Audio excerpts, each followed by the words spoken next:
नमस्कार साथियों, एक बार आप सभी का फिर से बहुत बहुत स्वागत है आप सभी का आपके अपने YouTube चैनल डीए गुरुजी पर। कैसे हैं आप लोग? आई होप आप लोग स्वस्थ होंगे, मस्त होंगे। तो चलिए स्टार्ट करते हैं आज के इस क्लास को, आज के इस सेशन को। अगर आप लोग हमारे इस चैनल पर पहली बार जुड़ रहे हैं और टीचिंग से रिलेटेड किसी एग्जाम की तैयारी करते हैं तो हमारे टेलीग्राम इंस्टाग्राम पर जुड़ना बिल्कुल भी मत भूलिएगा। या व्हाट्सएप पर जुड़ना चाहते हैं तो इस नंबर पर सिंपली एक मैसेज करके व्हाट्सएप पर भी आप लोग जुड़ सकते हैं। मैसेज में क्या करना है, अपना नाम, अपना स्टेट और आप किस एग्जाम की तैयारी कर रहे हैं, आप सभी को पर्सनलाइज ग्रुप का लिंक जो है आपके व्हाट्सएप में देखने को मिल जाएगा। ठीक है। इसके अलावा आप सभी को पता है कि यूट्यूब पर मैं प्रीवियस ईयर क्वेश्चन एमसीक्यूज करवाता रहता हूं, तो उन सभी का पीडीएफ आप लोग जो हमेशा मांगते रहते हैं। ठीक है। तो उन सब का जो पीडीएफ है आप सभी को हमारे ऐप पर मिल जाएगा। डियर गुरुजी ऑफिशियल करके ऐप है। इस ऐप को सिंपली आपको डाउनलोड करना है। ठीक है। डाउनलोड करने के बाद ओपन करो। पहली बार अगर आप डाउनलोड किए हैं तो आपको सबसे पहले रजिस्टर करना है। रजिस्टर करने के बाद ये पेज आपके सामने खुल के आएगा। यहाँ पे क्लास पीडीएफ का ऑप्शन है। यहाँ पे आप जाएंगे तो बहुत सारे इंपॉर्टेंट जो पीडीएफ है देखने को मिलेंगे। और यहाँ पर लास्ट टाइम में जब एग्जाम आपका नजदीक होगा तो top 100, top 200, top 500 marathon classes सब कुछ आपको यहाँ पर उनका पीडीएफ आपको बिल्कुल फ्री में देखने को मिलेगा। तो यहाँ से आप जाकर के जो है चेकआउट कर सकते हैं। इसके अलावा साथियों, सफलता बैच 2.0 लॉन्च हो चुका है। बीएड प्रवेश परीक्षा 2026 में अगर आप बीएड करने जा रहे हैं तो भैया 2.2 एकदम नया वाला बैच जो है लॉन्च हो चुका है। क्लासेस इसमें जो है 10 जनवरी से स्टार्ट होंगी, यानी कि एडमिशन ओपन है। तो इसमें जो आप लोग एडमिशन अभी ले लीजिए। क्या क्या चीज़ें आपको इस बैच में मिलने वाली हैं? इस बैच में बिल्कुल बेसिक से आपको थ्योरी क्लास मिलेगा। बेसिक से एडवांस लेवल तक आपको जो है पूरा थ्योरी पढ़ाया जाएगा। लाइव और रिकॉर्डेड, यानी कि लाइव भी आप देख सकते हैं और रिकॉर्डेड दोनों माध्यम में आपको जो है क्लासेस देखने को मिलेंगी। सभी सब्जेक्ट की किताब, यानी कि आपको किताब भी अलग से नहीं लेना है, सभी सब्जेक्ट की आपको किताबें भी देखने को मिलेंगी। प्रैक्टिस सेट और प्रीवियस ईयर क्वेश्चन भी आपको अलग से नहीं खरीदना है, वो भी आपको यहाँ पर देखने को मिलने वाला है। और सभी सब्जेक्ट के जो है 2500 से भी अधिक प्रश्नों के टेस्ट सीरीज भी देखने को मिलेंगे, यानी कि आपको कोई भी टेस्ट सीरीज नहीं लेना है, यहाँ पर ऑनलाइन जो है टेस्ट दे सकते हैं। ठीक है। अभी इसका जो ऑफर प्राइस चल रहा है 799, तो अभी जा करके जो है इस बैच को ज्वाइन कर लो। ठीक है भैया। कैसे ज्वाइन करना है? बिल्कुल सिंपल प्रोसेस है। ऐप पर आप जाओगे, यहाँ पर सब दिख जाएगा सफलता बैच 2.2, इस पर क्लिक करना है। यहाँ पे आपको जो है सफलता बैच 2.0 पे जो है क्लिक करना है। यहाँ पे बाय नाउ का ऑप्शन आता है, बाय नाउ पे जो है क्लिक करना है। बाय नाउ पे क्लिक करने के बाद सिंपली आप सभी को पे ऑनलाइन पे क्लिक कर देना है। उसके बाद गूगल पे, फोन पे कई सारे ऑप्शन आ जाते हैं, वहाँ से आप पेमेंट कर सकते हैं। अगर आप गूगल पे, फोन पे नहीं चलाते हैं तो यहाँ पर एक ऑप्शन आता है ऐप्स एंड यूपीआई आईडी का या क्यूआर पेमेंट का, तो आप यहाँ से भी जो है किसी दूसरे के मोबाइल से भी पेमेंट जो है करवा सकते हैं। ठीक है। जैसे आप पेमेंट करेंगे, आप जाएंगे व्यू कोर्स में तो आपको आपका जो बैच है देखने को मिल जाएगा। वहाँ पे जाकर के आप बैच में जुड़ सकते हैं और बैच का जो फायदा है उठा सकते हैं। तो जितने भी लोग गवर्नमेंट सीट चाहते हैं, गवर्नमेंट सीट के लिए प्रिपरेशन कर रहे हैं, अपनी प्रिपरेशन को हाई अप करना चाहते हैं, तो वो लोग अभी इस बैच से जुड़े, उस बैच का जो है फ़ायदा उठाएं। तो चलिए हम लोग आगे बढ़ते हैं क्लास की तरफ। क्लास को अंत तक देखिएगा, बहुत ही इंपॉर्टेंट क्लास चलने वाली है। लेकिन सफलता बैच 2.2 एक बार चेकआउट जरूर कीजिए। चलिए भाई, हेलो नमस्कार माय डियर, स्वागत है आप सभी का एक बार फिर से आपके अपने परिवार डियर गुरुजी में। कैसे हैं आप सभी लोग? आशा करते हैं आप स्वस्थ होंगे, मस्त होंगे और आप सबकी तैयारी बेहतरीन तरीके से चल रही होगी। जल्दी से आप लोग क्लास में लाइव आ जाओ, जिससे आपकी क्लास को हम जल्दी से स्टार्ट कर पाए। बिल्कुल भाई। Good evening, good evening, good evening all of you dear, स्वागत है आप सभी का। आज से आपका ये जो सेशन है ये पर डे इसी टाइम चलेगा, सेम समय पर आपका चल रहा होगा। तो आ जाइए, सबसे पहला सवाल यहाँ पर आपका आ चुका है, देखो और उत्तर करो। पूछा गया, मौलिक कर्तव्यों को भारतीय संविधान में निम्नलिखित किस संवैधानिक संशोधन अधिनियम के हिस्से के रूप में जोड़ा गया है? मौलिक कर्तव्य को भारतीय संविधान में निम्नलिखित किस संवैधानिक संशोधन अधिनियम के हिस्से के रूप में जोड़ा गया है? अब आप ध्यान से समझिएगा, जो हमारे मौलिक कर्तव्य हैं उनको 42वां कॉन्स्टिट्यूशन अमेंडमेंट 1976, मैंने आपको बताया था कौन सा, 42वां कॉन्स्टिट्यूशन अमेंडमेंट 1976 है, इसके तहत जोड़ा गया था। और ये 42वां कॉन्स्टिट्यूशन 1976 है, इसके तहत क्या जोड़ा गया आपको याद रखना है, भाग 4 का जोड़ा गया। क्या जोड़ा गया? भाग 4 का जोड़ा गया। और भाग 4 का में 51 का जोड़ा गया। क्या जोड़ा गया? 51 का जोड़ा गया, जिसमें 10 मौलिक कर्तव्य जोड़े गए। 42वें के तहत कितने? 10 मौलिक कर्तव्य जोड़े गए। 10 मौलिक कर्तव्य यहां पर क्या होते हैं?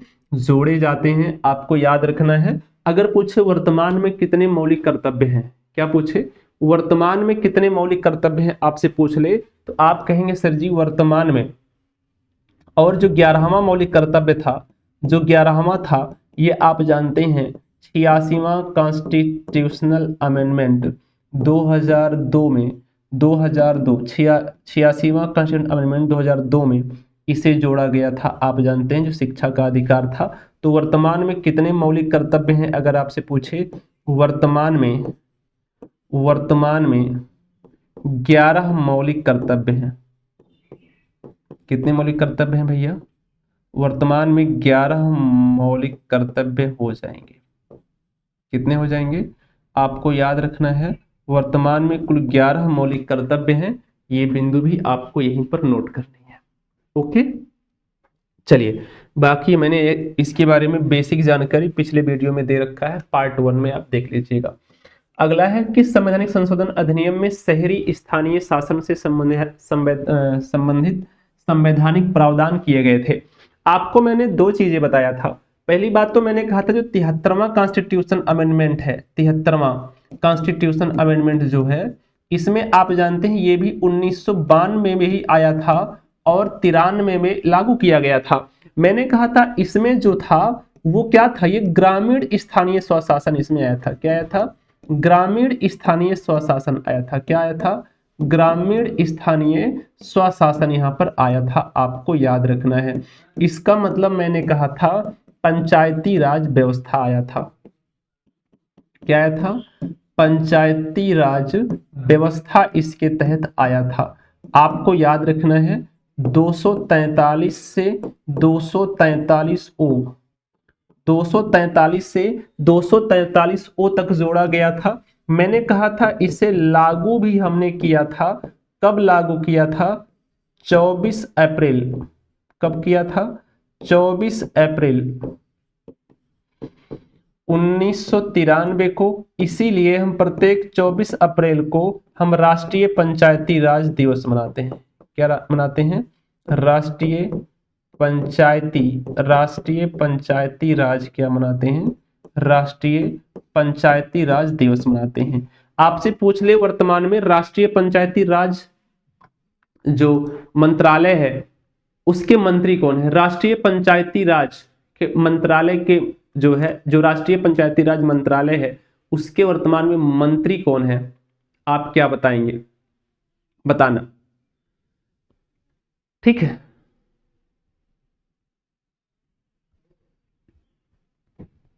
चलो फिलहाल ठीक है, तो ये वाला हो गया। हमसे पूछा गया क्या? हमसे पूछा गया शहरी स्थानीय स्वशासन। तो जो शहरी स्थानीय स्वशासन है ये 74वां कॉन्स्टिट्यूशन अमेंडमेंट 1992 के तहत लाया गया। इसमें आर्टिकल 243 पी से आप जानते हैं 243 जेड जी तक जोड़ा गया। कहां से? 243 पी से 243 जेड जी तक यहां पर जोड़ दिया गया था।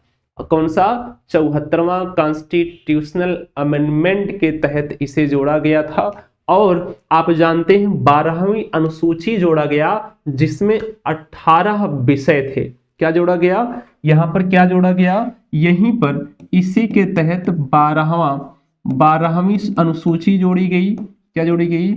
12वीं अनुसूची जोड़ी गई जिसमें कितने विषय थे? 18 विषय थे। कितने विषय थे? यह सवाल आया हुआ है। और यहां पर 11वीं अनुसूची जोड़ी गई।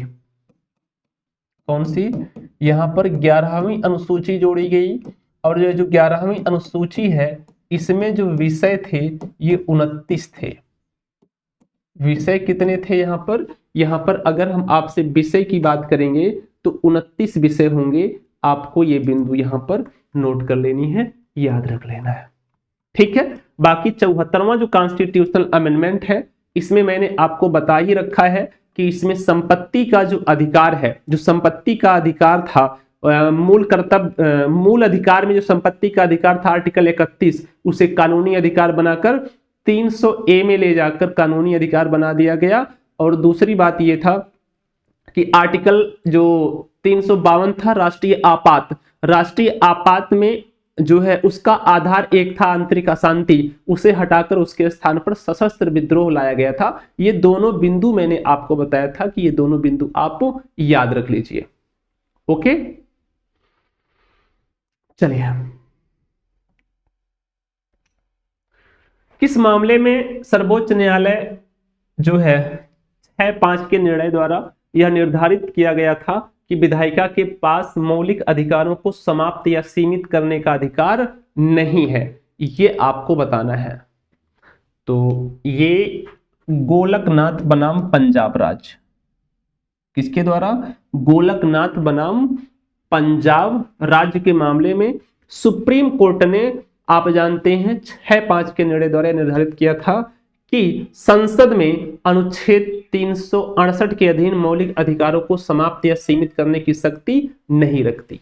ठीक है, 11 न्यायाधीशों की पीठ ने यह जो है फैसला दिया था और 6 न्यायाधीश बहुमत थे, 5 आप जानते हैं अल्पमत में थे, इसलिए ये पारित हो गया था। आपको याद रखना है।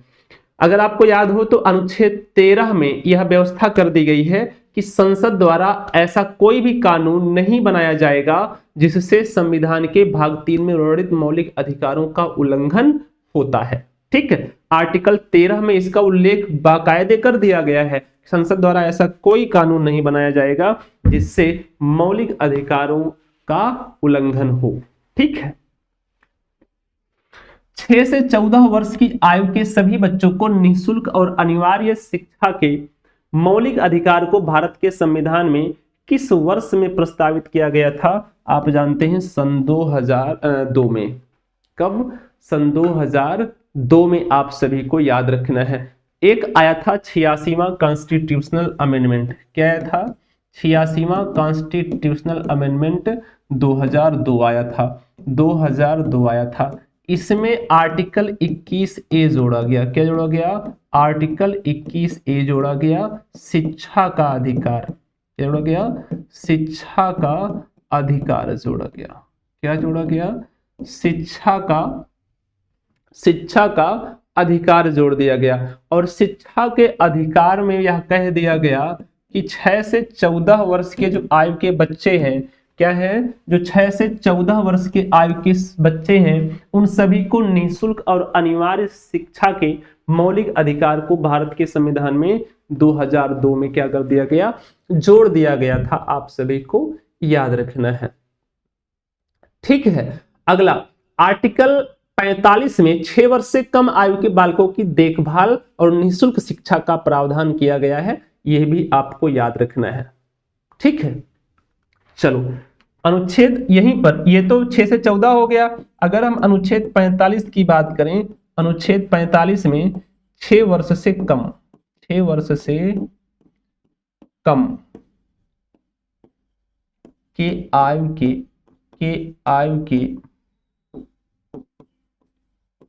बच्चों के देखभाल से संबंधित है, कि देखभाल से संबंधित।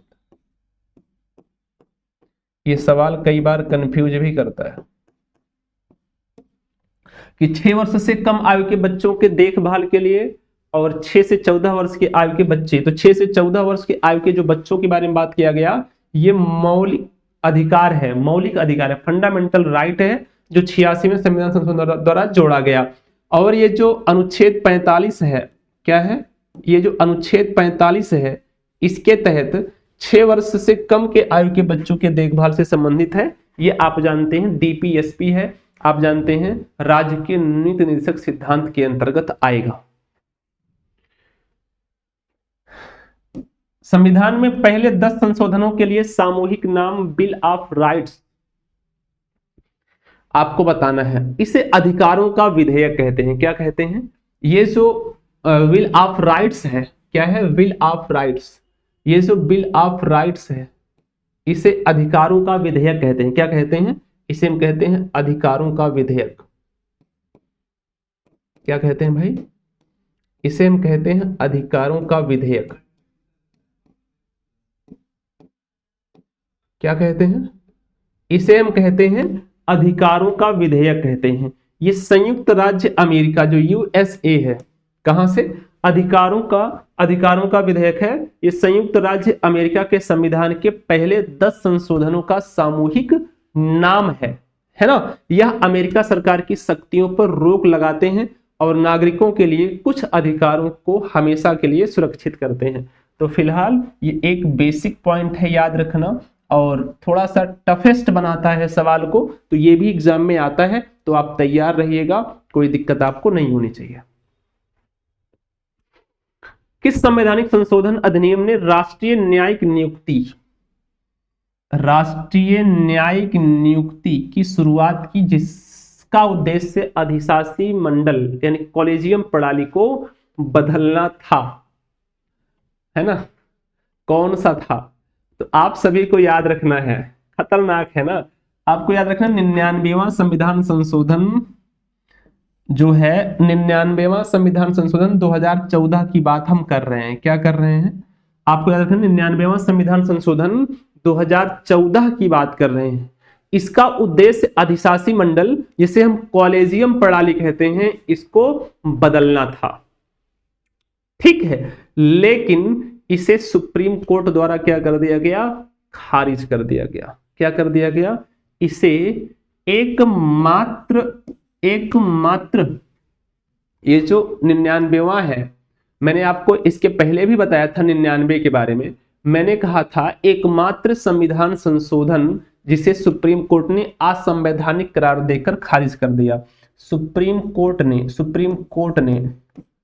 असंवैधानिक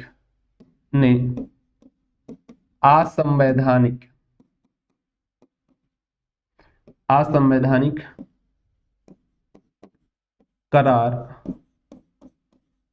देते हुए खारिज कर दिया। क्या कर दिया? असंवैधानिक करार देते हुए क्या कर दिया? असंवैधानिक करार देते हुए इसे खारिज कर दिया। क्या कर दिया? असंवैधानिक करार देते हुए क्या कर दिया? इसे खारिज कर दिया। क्या देते हुए? असंवैधानिक करार देते हुए इसे क्या कर दिया? खारिज कर दिया गया, याद रखना। निम्नलिखित में से किसके पास भारत में किसी राज्य का नाम बदलने की शक्ति है? किसके पास कहा गया है, निम्नलिखित में से किसके पास भारत में किसी राज्य का नाम बदलने की शक्ति है? आपको याद रखना, आपको याद हो तो आर्टिकल 3 में कहा गया है, जो भारत की संसद है, कहा गया संसद विधि द्वारा नए राज्य बना सकती है। जो संसद है, विधि मतलब कानून द्वारा नए राज्य बना सकती है, तथा पहले से जो राज्य हैं उनके क्षेत्र, उनके सीमा, उनके नामों में परिवर्तन कर सकती है, ठीक है। आर्टिकल 3 के तहत जो संसद है वो एक कानून लाकर कोई नया राज्य बना सकती है, या जो पहले से राज्य हैं उनके सीमा का विस्तार कर सकती है, या उसे कम कर सकती है, या उनके नाम में परिवर्तन कर सकती है। ऐसा संसद के पास ये पावर है, याद रखना, आर्टिकल 3 में है। कहां पर? आर्टिकल 3 में ये बात कहा गया है, आप पढ़े होंगे इस बात को।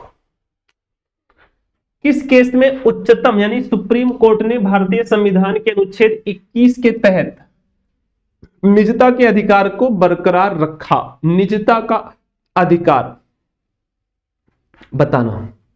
तो वो था न्यायमूर्ति के.एस. पुट्टा स्वामी बनाम भारतीय संघ और अन्य,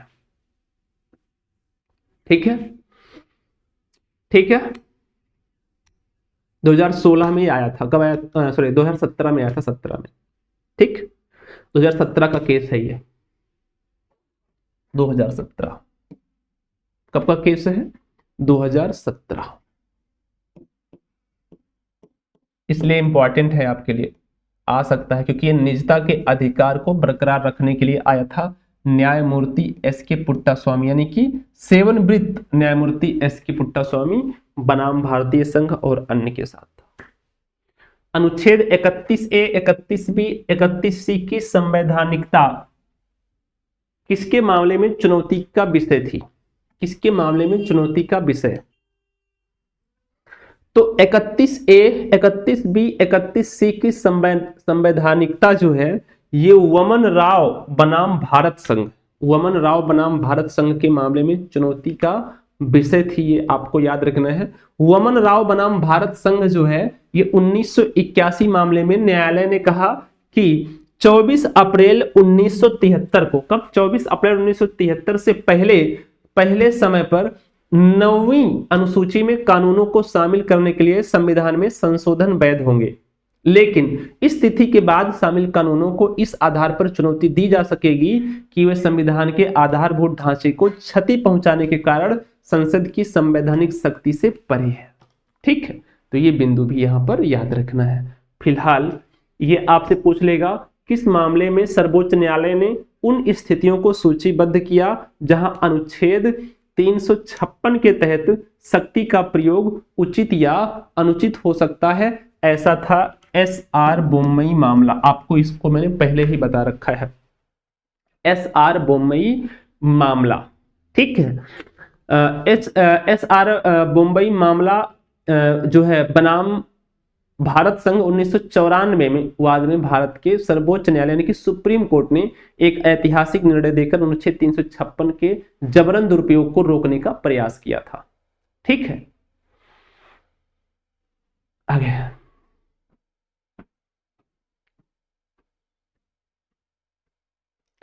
और एक चीज और आपको याद रखना है, 1977 की बात है। 1977 में जो मेनका गांधी है, मेनका गांधी का पासपोर्ट जब्त कर लिया गया था। उसी के जवाब में उन्होंने सरकार के आदेश को चुनौती देने के लिए सुप्रीम कोर्ट में एक याचिका दायर की थी। ठीक है, और एक यहां पर आपको दिख रहा है ये मेनका गांधी मामला, मैंने आपको बताया 1977 की बात है। तो मेनका गांधी मामला 1977 में इनका पासपोर्ट जब्त कर दिया गया था, तो इसके लिए याचिका। अगला ये जो मिनर्वा मिल्स मामला है, ये भारत संघ, मिनर्वा मिल्स बनाम भारत संघ 1980 में हुआ था। ठीक, दल बदल विरोधी कानून की संवैधानिकता को सर्वोच्च न्यायालय किस मामले में ठहराया गया था? तो वो था किहोता होलोहन बनाम जाचिलू दल बदल कानून की बात हो रही है यहां पर। ऑप्शन नंबर सी। 31A और 31B को किस संविधान में जोड़ा गया, किस संशोधन द्वारा जोड़ा गया? 31A और 31B। तो पहला संविधान संशोधन अधिनियम 1951 के तहत इसे जोड़ दिया गया था। आप सभी को याद रखना है आर्टिकल 31A और B। अब फटाफट कर लेना है, बाकी सब जगह जरूरी नहीं है। भारत के उच्च न्यायालय ने किस मामले में सार्वजनिक न्यास सिद्धांत को लागू किया? सार्वजनिक न्यास सिद्धांत की हम बात करें, किसकी बात करें?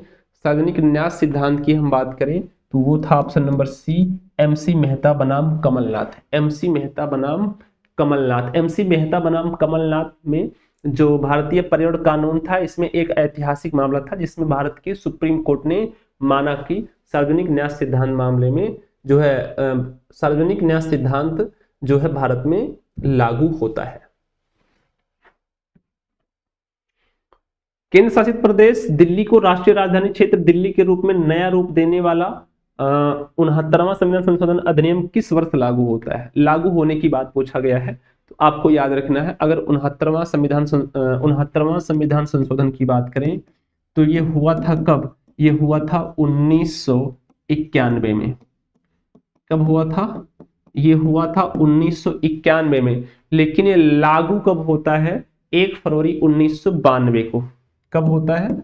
आप जानते हैं ये इसके 69वां संविधान संशोधन 1991 में ये हुआ था, जिसके अंतर्गत दिल्ली को विशेष केंद्र शासित प्रदेश का दर्जा दिया गया। राष्ट्रीय राजधानी प्रदेश की स्थापना 1 फरवरी 1992 को पूर्ण होती है और दिल्ली के लिए 70 सदस्यीय विधानसभा और 7 सदस्यीय मंत्रिपरिषद की व्यवस्था भी की गई थी। तो फिलहाल लागू कब हुआ? 1992 में। कब लागू हुआ? 1992 में लागू हुआ। Option number C. आप जानते हैं दिल्ली में 70 विधानसभा जो है क्षेत्र है और वहां पर 10% मंत्रिमंडल के आकार तय किया गया है, बाकी हर जगह 15% है, वहां 10% यानी 7 मंत्री होंगे। किसको लेकर? सीएम को लेकर। किस संवैधानिक संशोधन अधिनियम ने भारत में शिक्षा के अधिकार को मौलिक अधिकार बना दिया गया? अभी हमने आपको बताया था 86वां संविधान संशोधन 2002। कौन सा? 86वां संविधान संशोधन 2002 की बात मैंने आपको बता दिया था। इसके तहत बना दिया गया था। इसमें आर्टिकल 21A जोड़ा गया या 21 का जोड़ा गया, जिसमें शिक्षा का अधिकार दिया गया और 6 से 14 वर्ष की आयु के सभी बच्चों को निःशुल्क एवं अनिवार्य शिक्षा उपलब्ध कराए जाने की बात की गई। मैंने कहा कि ये तो आपका मौलिक अधिकार है। एक है आर्टिकल 45, मैंने पहले भी बताया था, वो डीपीएसपी है। वहां पर 0 से 6 वर्ष के बच्चों की देखरेख के लिए आप जानते हैं शिक्षा उपलब्ध कराने का प्रयत्न करना राज्य का कर्तव्य होगा, ऐसा कहा गया था, आपको याद रखना है। और एक है मौलिक कर्तव्य। मौलिक कर्तव्य 51 का में भी यह जोड़ा गया कि माता पिता तथा अभिभावकों का यह कर्तव्य निर्धारित किया गया कि वो 6 से 14 वर्ष की आयु के बच्चों को शिक्षा का अवसर प्रदान करें। तो इसी के तहत उसे भी रखा गया। तो याद रखना 86वें कॉन्स्टिट्यूशन अमेंडमेंट में क्या क्या जोड़ा गया। पहली बात में एक मौलिक कर्तव्य, 11वां मौलिक कर्तव्य जोड़ा गया, 11वां मौलिक कर्तव्य जोड़ा गया 51 का में, और मौलिक अधिकार में 21A जोड़ा गया, शिक्षा का अधिकार जोड़ा गया। तो ये सारी चीजें आपको यहां पर याद रखना है। 74वां संविधान संशोधन कब लागू हुआ? 74वां संविधान संशोधन लागू हुआ तो ये लागू होता है 1 जून 1993 को, और 73वां लागू होता है 24 अप्रैल 1993 को। ठीक है, आपको याद रखना है। ठीक है, हाँ, इसमें भाग 9A जोड़ा गया। क्या जोड़ा गया? भाग 9A जोड़ा गया, जिसमें आर्टिकल 343P से 343ZG तक था, जिसमें नगरीय स्थानीय स्वशासन की बात की गई या शहरी स्थानीय स्वशासन की बात की गई थी, याद रखना है। लगभग हर वर्ष में एक संविधान संशोधन विधेयक पारित किया जाता है, जिसके माध्यम से अनुसूचित जाति और जनजातियों का आरक्षण तथा लोकसभा और विधानसभा में एंग्लो इंडियन समुदाय का मनोनयन वर्षों के लिए बढ़ा दिया जाता है। बताना, आप जानते हैं लगभग हर 10 वर्ष में, कितने? हर 10 वर्ष में एक संविधान संशोधन पारित किया जाता है, जिसके माध्यम से अनुसूचित जाति और जनजाति का आरक्षण, बस बाकी चीजें हटा दो, बाकी लोकसभा और विधानसभा में एंग्लो इंडियन समुदाय है, ये हट गया। एंग्लो इंडियन लोकसभा और विधानसभा में एंग्लो इंडियन हट गया। 10 वर्षों के लिए बढ़ा दिया जाता है। कितने वर्षों के लिए? 10 वर्षों के लिए आप सभी लोग जानते हैं बढ़ा दिया गया था। 104था कॉन्स्टिट्यूशनल अमेंडमेंट 2019, 104था कॉन्स्टिट्यूशनल अमेंडमेंट 2019 द्वारा आप जानते हैं लोकसभा और राज्यसभा विधानसभाओं में एंग्लो इंडियन के लिए सीटों का आरक्षण समाप्त कर दिया गया। इसके तहत क्या किया गया? जो एंग्लो इंडियन है, एंग्लो इंडियन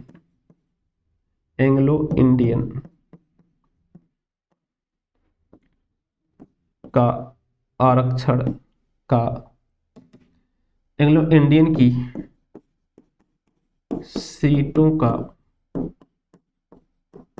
आरक्षण लोकसभा एंड विधानसभा दोनों में समाप्त, लोकसभा एंड विधानसभा दोनों में क्या कर दिया गया? समाप्त कर दिया। आप सभी को याद रखना है, क्या कर दिया? दोनों में समाप्त कर दिया। कौन सा? 104 नंबर संविधान संशोधन। और इसी में जो है SC ST सीटों का आरक्षण 10 वर्ष बढ़ा दिया गया। और इसी में क्या किया गया? SC ST सीटों का आरक्षण, सीटों का आरक्षण 10 वर्ष बढ़ा दिया गया। यानी कि आर्टिकल 330 में लोकसभा में SC ST आरक्षण को बढ़ाया गया और आर्टिकल 332 में विधानसभा SC ST में सीटों को आरक्षण बढ़ाया गया, जो है उसका विस्तार किया गया।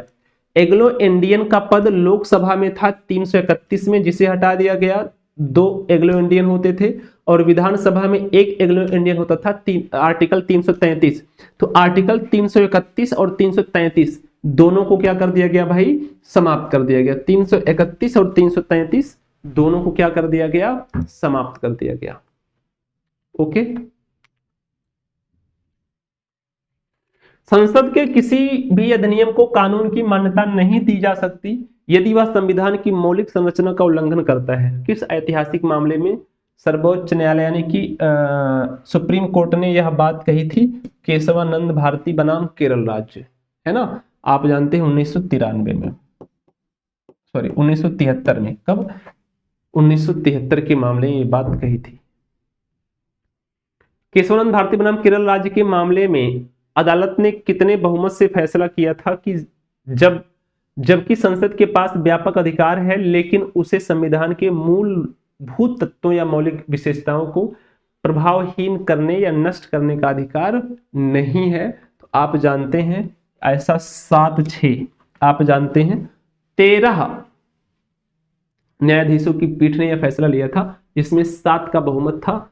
7 ने बहुमत लिया था, 7 लोगों ने जो है इस पर विचार किया था और 6 लोगों ने इसको नहीं माना था।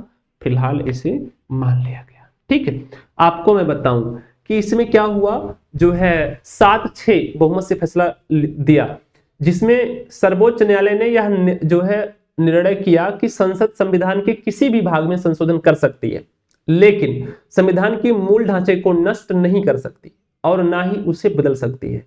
इस निर्णय में सुप्रीम कोर्ट ने गोलकनाथ बनाम पंजाब राज्य में दिए अपने निर्णय को पलट दिया था, याद रखना है।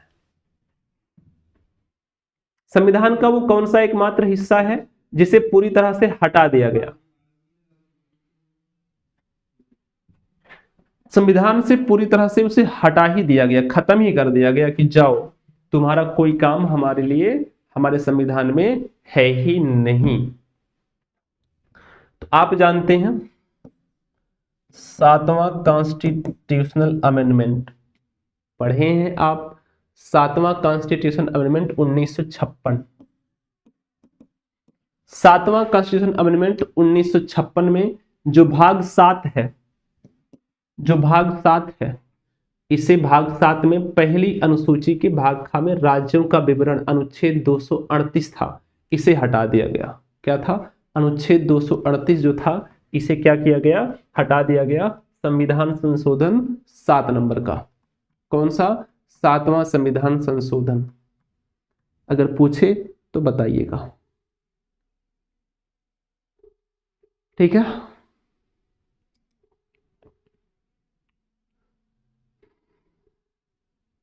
भाग 7 को 7वें संविधान संशोधन 1956 के द्वारा हटा दिया गया था। आर्टिकल 238 भी इसमें था, उसे भी हटा दिया गया। और इसी संविधान संशोधन के द्वारा क्या लाया गया? इसी के द्वारा आप जानते हैं लाया गया राज्य पुनर्गठन। क्या लाया गया? इसी के द्वारा क्या लाया गया था? राज्य पुनर्गठन लाया गया था। और इसी के तहत भाग 7 हटा दिया गया। भाग 7 इसी में था आर्टिकल 238, इसे क्या किया गया? हटा दिया गया।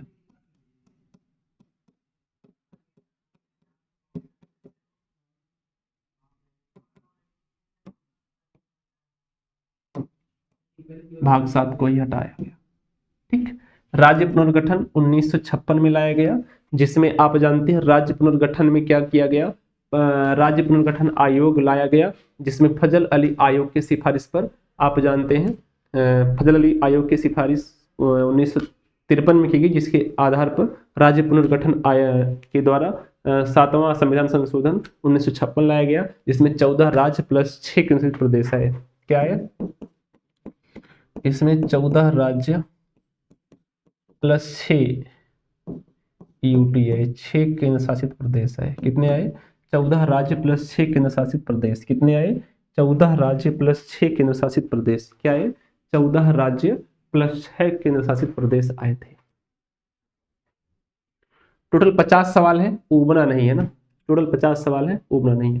संसद अपनी संशोधन शक्तियों का उपयोग संविधान के अनुच्छेद 368 के तहत मूल संरचना अथवा ढांचे को क्षतिग्रस्त, निष्प्रभावी, नष्ट, निरस्त, परिवर्तन या हेर फेर करने के लिए नहीं कर सकती।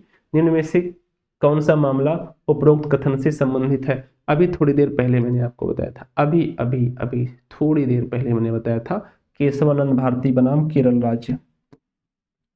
केशवानंद भारती बनाम केरल राज्य में कहा गया कि आप संशोधन आर्टिकल 368 के तहत संशोधन कर सकते हो, लेकिन उसके मूल संरचना अथवा ढांचे को क्षतिग्रस्त, निष्प्रभावी, नष्ट या निरस्त या परिवर्तन या हेरफेर करने के लिए नहीं कर सकते आप। ठीक है, ऐसा केशवानंद भारती बनाम केरल राज्य 1973 वाले केस में कहा गया था। भारतीय संविधान की कौन सी अनुसूची में दल बदल के आधार पर पात्रता रद्द कराने का प्रावधान है? तो आप सभी को याद रखना है, दल बदल जो कानून है वो 52वां कॉन्स्टिट्यूशनल अमेंडमेंट 1986 में आया था। कहां पर?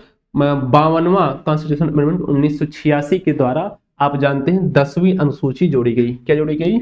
इसके तहत कौन सी जोड़ी गई?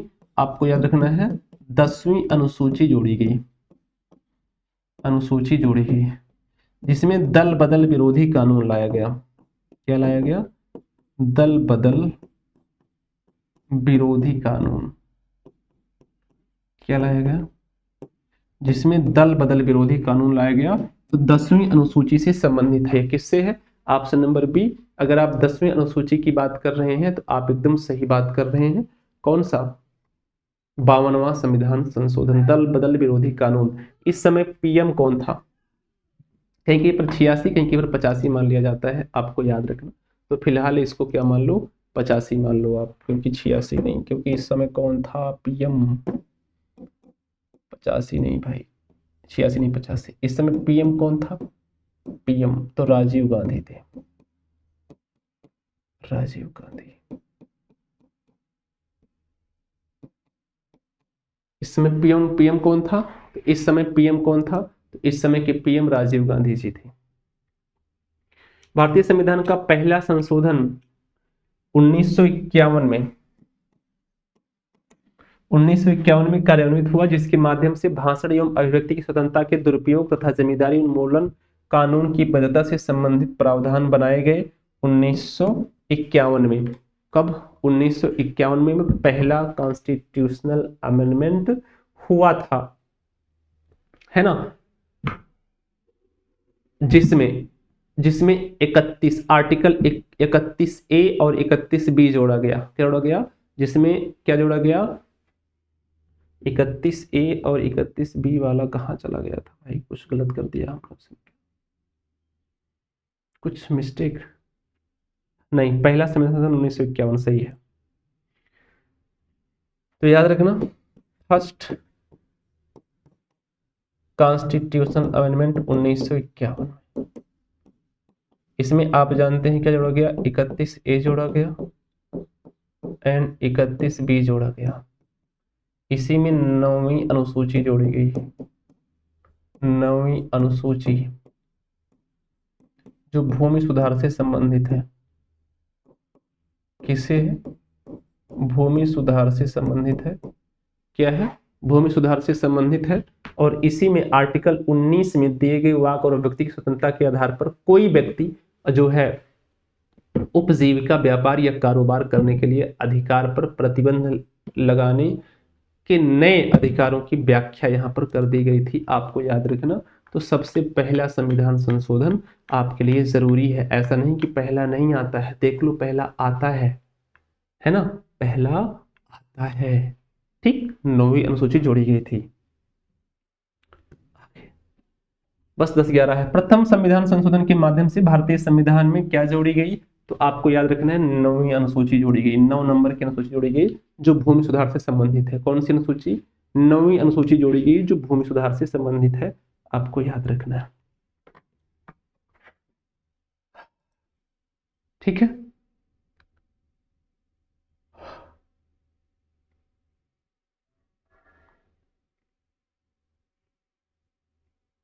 चलो 9वीं अनुसूची पहले से, और 10वीं अनुसूची आप जानते हैं 52वें कॉन्स्टिट्यूशन अमेंडमेंट 1985 के द्वारा जोड़ा गया, और आप जानते हैं 12वीं अनुसूची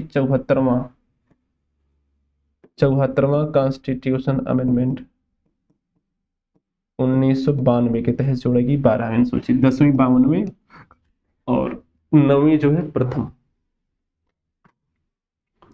यहां तक दिक्कत है कोई?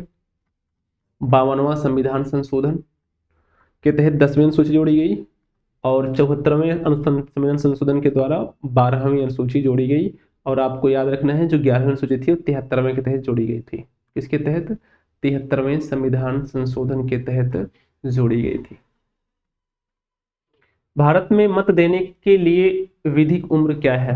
भारत में मत देने के लिए जो विधिक उम्र है वो वर्तमान में कितनी हो चुकी है? आप कहेंगे 18 हो चुकी है। पहले कितना थी? पहले आप जानते हैं पहले 21 वर्ष थी। तो आपको याद रखना है 61वां कॉन्स्टिट्यूशनल अमेंडमेंट, 61वां कॉन्स्टिट्यूशन अमेंडमेंट आप जानते हैं आता है 1989। क्या आता है? 61वां कॉन्स्टिट्यूशनल अमेंडमेंट 1989 आता है, जिसमें अनुच्छेद 326 में संशोधन करके, जिसमें क्या किया गया? क्या किया गया? जिसमें आर्टिकल 326 में क्या किया गया? संशोधन कर दिया गया। और यहाँ पर क्या किया गया? सार्वभौमिक, क्या दिया गया? यहाँ पर सार्वभौमिक वयस्क मताधिकार है। क्या है? वयस्क मताधिकार है, आप सभी को याद रखना है। इसमें संशोधन कर दिया गया और इसमें 21 वर्ष से घटाकर 18 वर्ष कर दिया गया। 18 वर्ष कर दिया गया। कितना कर दिया गया? 21 वर्ष से घटाकर 18 वर्ष कर दिया गया। ये बिंदु भी आपको याद रखना है। 61वां कॉन्स्टिट्यूशनल अमेंडमेंट 1989 में जो है मतदान की उम्र 21 वर्ष से घटाकर 18 वर्ष कर दिया गया। सार्वभौमिक मताधिकार दिया गया आर्टिकल 326 में, जिसमें किया गया संशोधन। भारत के संविधान के किसी संशोधन विधेयक को, किसी नहीं किस, है ना, आपको याद रखना है, संशोधन विधेयक को केवल लोकसभा में पेश किया जा सकता है। पहले राष्ट्रपति को उनकी अनुमति के लिए भेजा जाता है? नहीं। अच्छा, भारत के संविधान के किसी संशोधन विधेयक को लोकसभा या राज्यसभा में पेश किया जा सकता है, जहां आप चाहें पेश कर सकते हैं। किसी भी संशोधन विधेयक को लोकसभा या राज्यसभा में पेश किया जा सकता है। आपको याद रखना है संविधान संशोधन प्रक्रिया का वर्णन, संविधान के भाग आप जानते हैं। ये जो संविधान संशोधन है इसकी बात हम करें, संविधान संशोधन की बात अगर हम करें, संविधान संशोधन की बात हम करें तो ये भाग 20 कहां पर? संविधान संशोधन की बात करें तो भाग 20 में आर्टिकल 368 में दिया गया। कहां पर दिया गया? भाग 20 संविधान संशोधन की बात करें तो भाग 20 में आर्टिकल 368 में दिया गया। आपको याद रखना है संसद के विशेष बहुमत द्वारा संशोधन हो सकता है। संसद के विशेष बहुमत तथा आधे राज्यों द्वारा साधारण बहुमत से समर्थित संशोधन हो सकता है। संसद के साधारण बहुमत द्वारा संशोधन हो सकता है। ये सब हो सकता है, याद रखना है ना। चलो, 368 के तहत संसद के विशेष बहुमत द्वारा और संसद के विशेष बहुमत तथा आधे राज्यों द्वारा साधारण बहुमत से, ये दोनों आते हैं। ठीक है, चलिए, मूल भारतीय संविधान का 7वां अध्याय जिसे 1956 में संशोधित किया गया था वह किस विषय में था? ये बढ़िया सा सवाल।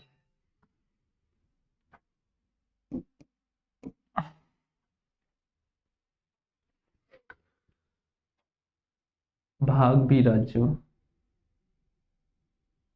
है ना। देखो, मूल भारतीय संविधान का जो 7वां अध्याय था जिसे 1956 में संशोधित किया गया था वह राज्य का विषय था। क्या था? वह राज्य का विषय था। क्या था? वह राज्य का विषय था। क्या था? राज्य का विषय था। इसके अंतर्गत गोवा को एक राज्य का दर्जा दिया गया था। दमन और दीव को केंद्र शासित प्रदेशों के रूप में ही रहने दिया गया था। ठीक है,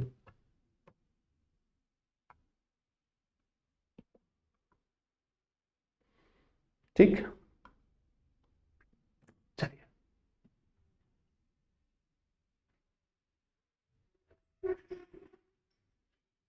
फिलहाल आप जानते हैं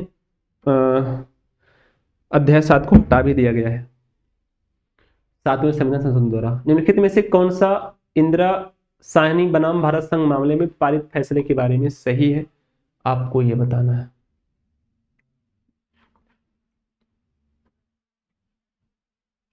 आरक्षण किसी भी तरह से मानदंड के 50% से अधिक नहीं होगा, सही बात है। आरक्षण नीतियों के दौरान नवोन्नत वर्ग को अनिवार्य रूप से बाहर रखा जाना चाहिए। पदोन्नति में कोई आरक्षण नहीं होना चाहिए, सभी सही है। कहा गया प्रमोशन में कोई किसी प्रकार का आरक्षण नहीं होना चाहिए, सारे के सारे सही हैं। ऑप्शन नंबर बी आप सबका एकदम सही हो जाएगा। 5-6 सवाल और हैं, फटाफट देख लो। संविधान में 42वां कॉन्स्टिट्यूशन अमेंडमेंट पारित किए जाने के समय भारत का राष्ट्रपति कौन था? ये बढ़िया सा सवाल है। जब 42वां कॉन्स्टिट्यूशन अमेंडमेंट हुआ था तो इस समय भारत का राष्ट्रपति कौन था? सबसे बड़ा आप जानते हैं संविधान संशोधन है और सबसे ज्यादा विवादों से घिरा हुआ। आप जानते हैं पहली बात तो ये जो आया था ये सबसे बड़ा संशोधन है। क्या है? सबसे बड़ा संविधान संशोधन, सबसे बड़ा संविधान संशोधन। ठीक, आपको याद रखना है सरदार सूरत सिंह समिति की सिफारिश पर आया था। सरदार सूरत सिंह समिति की सिफारिश पर, समिति की सिफारिश पर हुआ था, है ना। पर आप जानते हैं 1976 में हुआ था। कब हुआ था? 1976 में हुआ था। यहां पर प्रस्तावना में क्या हुआ था? प्रस्तावना में संशोधन हुआ था। क्या हुआ था? प्रस्तावना में संशोधन हुआ था। कहाँ हुआ था? खत्म होने वाला है। प्रस्तावना में संशोधन, इसे हम क्या कहते हैं? लघु संविधान। क्या कहते हैं इसे हम? इसलिए इसे हम लघु संविधान भी कहते हैं, क्योंकि सर्वाधिक संशोधन हुआ था, इसलिए इसे हम क्या नाम देते हैं? इसलिए हम एक लघु संविधान का नाम दे रहे होते हैं। क्या दे रहे होते हैं? लघु संविधान दे रहे होते हैं। आप सभी को याद रखना है। तो आपसे पूछ लेगा, इस समय पूछा गया है कि राष्ट्रपति कौन था, तो आपको पता है फखरुद्दीन 74 से 77 तक थे ना। 74 से 77 तक थे, तो 74 से 77 तक फखरुद्दीन 76 में हुआ ही था। तो Fakhruddin option number C, Fakhruddin Ali Ahmed एकदम राइट उत्तर हो जाएंगे। क्या हो जाएंगे? फखरुद्दीन अली अहमद एकदम क्या हो जाएंगे? राइट उत्तर हो जाएंगे। आप सभी को याद रखना है, ठीक है। कितना? ठीक है, तो ये पॉइंट आपको याद रखना। फखरुद्दीन अली अहमद 1974 से 77, ये बात याद रखना है। और यहीं पर प्रस्तावना में 3 शब्द जोड़े गए थे। कितने शब्द? 3 शब्द। एक था समाजवादी, समाजवादी, पंथ निरपेक्ष, फिलहाल ये सब मैं बता चुका हूं, पिछले वीडियो देख लेना जिनको समझ में ना आए, और अखंडता। ये शब्द यहां से लिया गया था, प्रस्तावना में जोड़ा गया था। निम्नलिखित में से किस मामले में निर्णय के कारण संविधान में पहला संशोधन हुआ? पहला संशोधन बताओ। के.एम. नानावती बनाम महाराष्ट्र राज्य, केशवानंद भारती बनाम केरल राज्य, आप बताओ चंपकम दोरे राजन बनाम मद्रास राज्य, गोलकनाथ बनाम पंजाब राज्य, किसके द्वारा हुआ था? फटाफट से बता दो। पहला संविधान संशोधन आपको पता है जो हमारा फर्स्ट नंबर था, कौन था? फर्स्ट नंबर का जो कॉन्स्टिट्यूशनल अमेंडमेंट था ये 1951 में पहली बार हुआ था। आपको पता है इसी के तहत 9वीं अनुसूची जोड़ी गई। क्या जोड़ी गई? 9वीं अनुसूची जोड़ी गई। 9वीं अनुसूची में क्या है आपको याद रखना? भूमि सुधार है। क्या है? इसी में भूमि सुधार है, भूमि सुधार है। इसी के तहत article 31A and article 31B जोड़ा गया। इसी के तहत आर्टिकल 19 में भी संशोधन कर दिया गया था। क्या कर दिया गया था? संशोधन कर दिया गया था। तो किसके मामले में हुआ था? तो चंपकम दोरे राजन बनाम मद्रास राज्य। ओके, कोई दिक्कत है? आओ, संविधान में संशोधन लाने के लिए कितनी पद्धतियां हैं? संविधान में संशोधन लाने के लिए आपके पास जो पद्धतियों की संख्या है वो कितनी है? तो वो 3 है। कितनी पद्धतियां हैं? 3 है। एक तो है साधारण बहुमत द्वारा संशोधन हो सकता है आर्टिकल 368 के द्वारा, एक होता है विशेष बहुमत द्वारा संशोधन हो सकता है, और एक है संसद के विशेष बहुमत और आधे से अधिक राज्यों के विधानमंडलों द्वारा पारित संकल्प तथा अनुसमर्थन के संशोधन द्वारा, है ना। इतना बार हो सकता है। किस मामले के कारण ऐसा माना जाता है कि आपातकाल की घोषणा की गई? ऐसा माना जाता है कि आपातकाल की घोषणा की गई, तो ऐसा था कौन सा? उत्तर प्रदेश राज्य बनाम राजा नारायण। उत्तर प्रदेश राज्य बनाम राजा नारायण 1975 में केस आया था। कब आया था? 1975 में केस आया था। और आपको पता है 1975 में आपको याद रखना है कि राष्ट्रीय आपात इंदिरा गांधी द्वारा आंतरिक अशांति के आधार पर क्या किया था? लगा दिया था। फिर क्या हुआ? एक संशोधन होता है और उस संशोधन के तहत 44वां कॉन्स्टिट्यूशन अमेंडमेंट 1978 होता है, जिसके तहत जो राष्ट्रीय आपात लगाने का आधार आंतरिक अशांति था उसे हटाकर सशस्त्र विद्रोह रख दिया गया, आर्म्ड रिवोल्ट रख दिया गया। ओके, आओ एक सवाल, 2 सवाल और बचा है बस। संविधान संशोधन के लिए क्या आवश्यक है? इसके लिए आवश्यक क्या है ये बता दो। तो संविधान संशोधन के लिए जो आवश्यक है, संसद के प्रत्येक सदन के सदस्यों का बहुमत, संसद के प्रत्येक सदन में उपस्थित तथा मत देने वाले सदस्यों को 2/3 बहुमत, दोनों ए और बी दोनों, क्या है? ए और बी दोनों। आप जानते हैं 3 विधियों द्वारा इसे हम क्या कर सकते हैं? 3 विधियों द्वारा इसे हम लगा सकते हैं। आज का अंतिम सवाल है, भारतीय संविधान की प्रस्तावना में समाजवादी, पंथनिरपेक्ष और अखंडता को जोड़ा गया था। कौन सा? 42वां कॉन्स्टिट्यूशन अमेंडमेंट 1976। अभी थोड़ी देर पहले मैंने इसको भी बता दिया। तो ये आपका हो गया आज का सवाल समाप्त। ठीक है, तो कैसा लगा क्लास बताइएगा। ऐसे ही खतरनाक, बढ़िया और एग्जाम में आने वाले सवाल इतना आप पढ़ लेंगे तो आपको एग्जाम में सवाल मिल जाएंगे। पाने के लिए आप पर डे 5 बजे हमसे जुड़ना ना भूलें। आज के लिए इतना ही। आप सभी का बहुत बहुत धन्यवाद। जय हिंद माय डियर। एंड कर दो।